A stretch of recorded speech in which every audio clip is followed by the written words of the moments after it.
Chapter 24. The pen is mightier than the sword. The 3 years from 1517 to 1520 were a time of immense activity on Luther's part. He began with his 95 theses on indulgences. In after years he was astonished at his own temerity. "I entered," he said, "into this controversy without any definite plan." His righteous soul was vexed by the iniquity he beheld. Without thinking of the consequences, he struck his blow. He did not conceive it possible that the Pope and bishops favoured this evil. He wished to get the matter ventilated. As professor of theology, he could initiate a debate, and his theses were published by affixing them in a public place. No one, however, accepted the challenge. There was no debate, but his theses were read, copied, printed. The whole city was in commotion. Before long the excitement spread over all Christendom. Men quickly perceived the implications. Rome itself was being challenged. An unknown monk was virtually throwing down a challenge to the Pope, was questioning the traditions of centuries. Who could ignore it? His theses contained the seed that was to split the rock on which Rome was built. We select just a few of the 95. Number 21. The commissaries of indulgences are in error when they say that by the papal indulgence a man is delivered from every punishment and is saved. Number 27.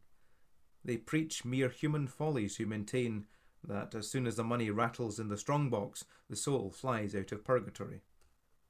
Number 32. Those who fancy themselves sure of salvation by indulgences will go to perdition along with those who teach them so. Number 36. Every Christian who truly repents of his sins enjoys an entire remission both of the penalty and the guilt without any need of indulgences. Number 37.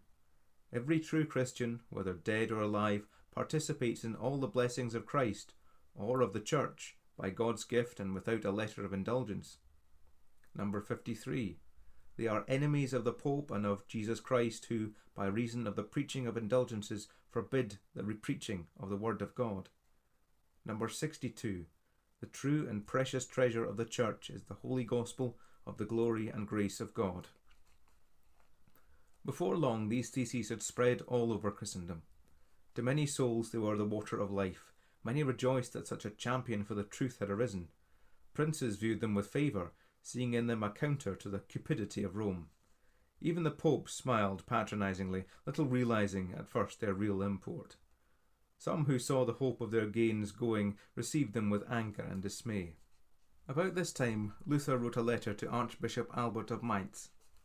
In it he says, "Papal indulgences for building St. Peter's are being carried round under the authority of your most distinguished self." Then, after protesting strongly against them, he says, "Christ nowhere commands the preaching of indulgences, but he insistently commands that the gospel should be preached. Then what a dreadful thing it is, and how great the peril of a bishop who says nothing about the gospel but readily allows indulgences to be noised abroad among his people in preference to the gospel." It was a bold move, for Luther was in the bishop's diocese.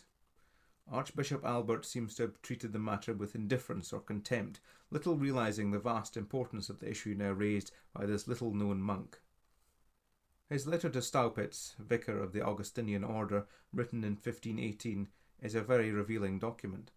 It appears that a remark by Staupitz had led Luther to the true meaning of repentance. The usual Latin word ponitentia meant either penance or repentance. He tells Staupitz how his remarks had led him to a better understanding of the word, and that he had been led to look up the Greek, which clearly indicated that repentance meant a change of mind. This simple discovery was another landmark in his soul history. Then he refers to his theses and all the trouble which he had thereby incurred. The closing paragraphs of this letter give a touching insight into his inner feelings at this time. He wrote, "I have no possessions, nor do I desire them. Repute and fame, even if I had them, are things of the kind that the destroyer is today busily destroying. All that remains to me is but one small mortal frame, weak and worn with constant hardships. If, by God's will, they were to do away with it by violence or villainy, they would make me the poorer by perhaps an hour or two of life. Enough for me is Jesus Christ, my sweet Saviour and atoning Lord, to whose praise I shall sing as long as I live." Shortly after this, he penned a letter to the Pope himself. He explains the publication of his theses, saying that as a teacher of theology, he had a right to conduct public debates, and that it was a universal custom. He expresses surprise that they should have caused such a universal clamour, and professes his allegiance to His Holiness in the terms of abject submission expected from such as himself in those days, for up to this time he still trusted and revered the Pope, who seems to have treated the matter with indifference. In the midst of the controversy, he wrote a short exposition of the Ten Commandments, the Apostles' Creed, and the Lord's Prayer. They were written from the viewpoint of his new apprehension of the truth, and must have been a tremendous contrast to the wretched theology of the day. In 1520, he launched an appeal to the ruling classes of Germany. Its object is indicated in the opening paragraph, which reads, "It is not due to sheer impertinence or wantonness that I, a lone and simple man, have taken it upon myself to address your worships. All classes in Christendom, particularly in Germany, are now oppressed by distress and affliction, and this has stirred not only me, but every man to cry out anxiously for help. It has compelled me to beg and pray that God will endow someone with his Spirit to bring aid to this unhappy nation. Proposals have often been made at councils, but have been cunningly deferred by the guile of certain men, and matters have gone from bad to worse. Their artifices and wickedness I intend with God's help to lay bare, in order that, once shown up, they may never again present such hindrances or be so harmful." He then deals with the papal abuses one after another, and finally gives 27 proposals for improving the state of Christendom. This may seem an unwarranted interference in world affairs, but one has to bear in mind that in Luther's day the church and state were viewed as one, and the religious and social life of the people was completely interwoven and dominated by Rome. Its aim seems to have been to help to unravel the tangled skein, that men might render unto Caesar the things that are Caesar's, and unto God the things that are God's. The following extracts will give some idea of the scope of this work. The Romanists have very cleverly surrounded themselves with 3 walls, which have protected them till now in such a way that no one could reform them. As a result, the whole of Christendom has suffered woeful corruption. In the first place, when under the threat of secular force, they have stood firm and declared that secular force had no jurisdiction over them. Rather the opposite was the case, and the spiritual was superior to the secular. In the second place, when the Holy Scriptures have been used to reprove them, they have responded that no one except the Pope was competent to expound Scripture. In the third place, when threatened with a council, they have pretended that no one but the Pope could summon a council. In this way, they have adroitly nullified these 3 means of correction and avoided punishment. Thus they will still remain in secure possession of these 3 walls and practice all the villainy and wickedness we see today. When they have been compelled to hold a council, they have made it nugatory by compelling the princes to swear in advance that the present position shall remain undisturbed. In addition, they have given the Pope full authority over the decisions of a council, till it is a matter of indifference whether there be councils or none, for they only deceive us with make-believes and sham fights. So terribly fearful are they for their skins, if a truly free council were held. Further, the Romanists have overawed kings and princes, till the latter believe it would be impious not to obey them, in spite of all the deceitful and cunning dodges of theirs.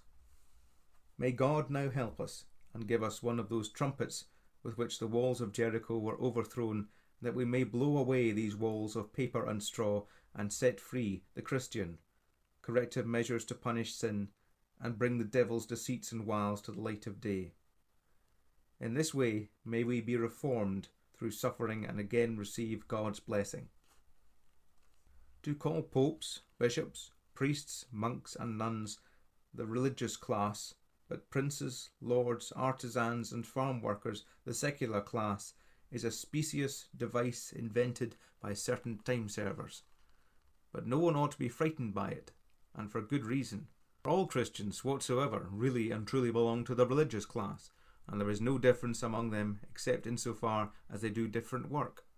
That is St. Paul's meaning in 1 Corinthians 12, when he says, "We are all one body, yet each member hath its own work for serving others." This applies to us all, because we have one baptism, one gospel, one faith, and are all equally Christian. For baptism, gospel, and faith alone make men religious and create a Christian people. When a pope or bishop anoints, grants tonsures, ordains, consecrates, dresses differently from laymen, he may make a hypocrite of a man, or an anointed image, but never a Christian or a spiritually minded man. The fact is that our baptism consecrates us all without exception and makes us all priests. As St. Peter says, "You are a royal priesthood and a realm of priests," and Revelation, "Thou hast made us priests and kings by thy blood." If we ourselves as Christians did not receive a higher consecration than given by pope or bishop, then no one would be made a priest, even by consecration at the hands of pope or bishop, nor would anyone be authorized to celebrate Eucharist or preach or pronounce absolution. This arbitrary and deceptive mental reservation on the part of the Pope creates a state of affairs in Rome that beggars description. You can find there a buying and selling, a bartering and bargaining, a lying and trickery, robbery and stealing, pomp, procuration, knavery, and all sorts of stratagems, bringing God into contempt, till it will be impossible for the Antichrist to govern more wickedly. There is nothing in Venice, Antwerp, or Cairo to compare with the fare which traffics in Rome. In these cities, right and reason enjoys some respect, but here things go on in a way that pleases the devil himself. This kind of morality flows like a tide into all the world. Such people rightly fear a reformation or an unfettered council. They would rather set kings and princes at odds than that these should unite and bring a council together. No one could bear to have villainies of this kind come to the light of day. Finally, the Pope has built a market house for the convenience of all this refined traffic, viz. The house of the Datarius in Rome. This is where all those resort who deal in this way in benefices and livings. From him they must buy these glosses and transactions and get power to practice their arch villainy. In former days, Rome was still gracious enough to sell or suppress justice for a moderate price, but today she has put her prices so high that she lets no one act the villain before he has paid a huge sum. If that is not more like a den of iniquity than any other den one can imagine, then I do not know what a den of iniquity is. But if you bring money to this ecclesiastical market, you can buy any of the goods I have described. Here anyone can pay and then legally charge interest on loans of any sort. You can get a legal right to goods which you have stolen or seized. Here vows are annulled. Here monks receive liberty to leave their orders. Here marriage is for sale to the clergy. Here bastards can become legitimate, and any form of dishonour and shame can achieve dignity. All kinds of iniquity and evil are knighted and ennobled. Here a marriage is permitted which is within the forbidden degrees, or which is otherwise objectionable. Oh, what a jugglery and extortion go on here! Until it would seem that all the laws of the canon were only given to produce gilded nooses from which a man must free himself if he were to become a Christian. Indeed, here the devil becomes a saint and a god. What cannot be done anywhere else in heaven or earth can be done in this house. They call the process compositiones. Yes, compositions, really confusions. Oh, how light a tax is the Rheintal compared with the exactions of this sacred house. Let no one imagine I am overdrawing the picture. Everything is public, and people in Rome have to acknowledge that it is terrible beyond the power to describe. I have not yet touched, nor do I intend to touch upon the hellish dregs of personal vices, yet I am dealing only with the commonplace things, and yet I have not space to name them all. The bishops and priests, and especially the university doctors whose salaries are given for the purpose, ought to have done their duty, and with one accord written and declaimed against these things, but they have done the very opposite. He also criticised the state of the universities, saying little of Christianity was taught in them, and that the blind pagan teacher Aristotle was treated as of more consequence than Christ. In his book On the Soul, which is one of his best, the wretched fellow teaches that the soul dies with the body, and many have tried in vain to defend him. It is as if we did not possess the Holy Scriptures, where we find a superabundance of teaching on the whole subject, of which Aristotle has not the faintest inkling. Yet this defunct pagan has attained supremacy, impeded and almost suppressed the Scriptures of the living God. When I think of this lamentable state of affairs, I cannot avoid believing that the evil one introduced the study of Aristotle. In October 1520, he launched the treatise already referred to, entitled The Babylonish Captivity of the Church. In this he attacked the whole Romish system.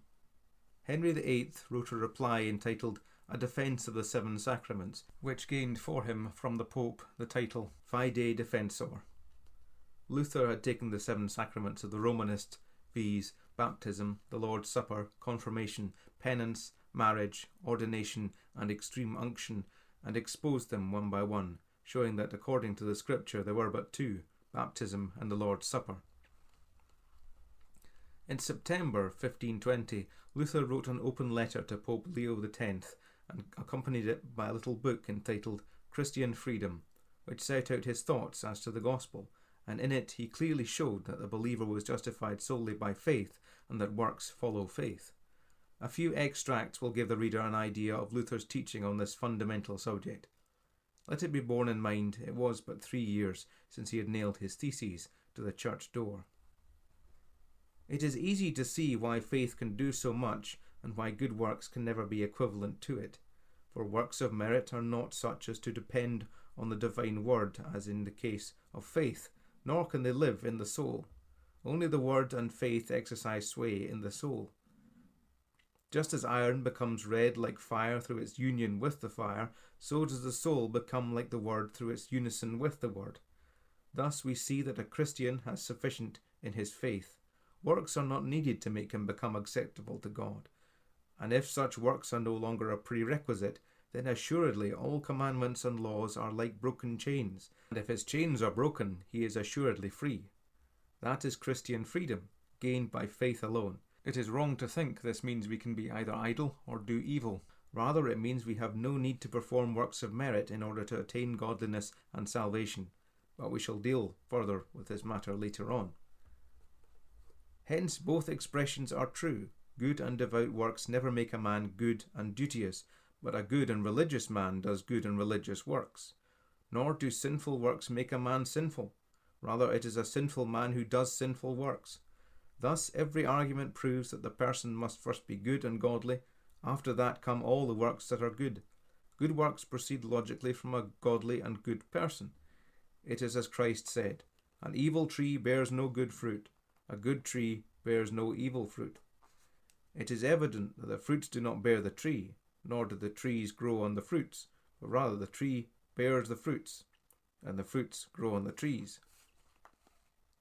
Just as works do not make a man a believer, so also they do not make him godly. But just as faith makes one godly, so also does it produce good works. Therefore, it is not what one does that makes one religious. A man must be religious before he can do the works of religion. And it is evident that only faith, coming from pure grace through Christ and his word, is sufficient to make a person religious and save him. Neither works nor commandments are necessary to a Christian before he can be saved. He is free from all commandments. He does all things that he does quite voluntarily, without recompense, and apart from seeking his own advantage or salvation. He already has sufficient, and he is already saved through faith and the grace of God. What he does is done just to please God. These writings were rapidly multiplied by the printing press and received with tremendous interest throughout Christendom. The effect was incalculable. God used them to enlighten many souls. A flowing tide had now set in, the current of which would never be stemmed. Dire troubles and dark days were to follow, but the truth was never again to be submerged as it had been in medieval times.